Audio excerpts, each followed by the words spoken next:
The next one is R. Review your radar and rehearse your research. Review your radar and rehearse your research. What do I mean by that? When you review your radar, if you can think about, if you've ever seen a TV show or a movie and they've got the air traffic control folks monitoring the screen, and let's say there's an enemy plane coming in or an enemy ship coming in or a submarine, and it enters the radar, boop, boop, boop, and you hear the bleeping noise. Okay, well, there's somebody monitoring that radar at all times to ensure that that radar is clean. And if it's not, we need to do something about it. In this case, the way I'm applying it is your radar should always have something on it that relates to what you're doing. Okay? If I want to become a motivational speaker, well, I am a motivational speaker. Prior to actually doing the motivational speaking, on my radar were people that did motivational speaking well. On my radar were organizations that does motivational speaking. Okay? On my radar were conferences, and there's literature and things that you can do to become an effective motivational speaker. That's your radar. Okay?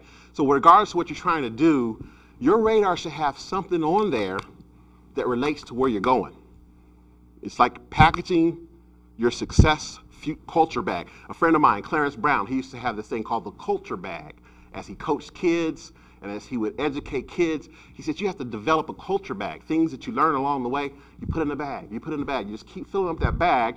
You never know when you're going to apply these things, but you're filling up your bag. Same way with the radar. Make sure that radar has on it what you need for your success.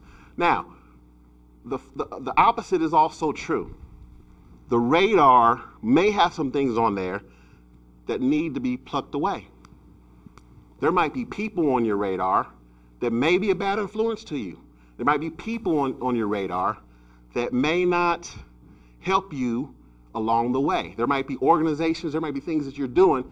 You know, it's not necessarily mean it's a bad thing, but it might be something that's not helping you get to where you need to go. A friend of mine who's also a motivational speaker, Alvin Perry, he told me that he calls these things time killers.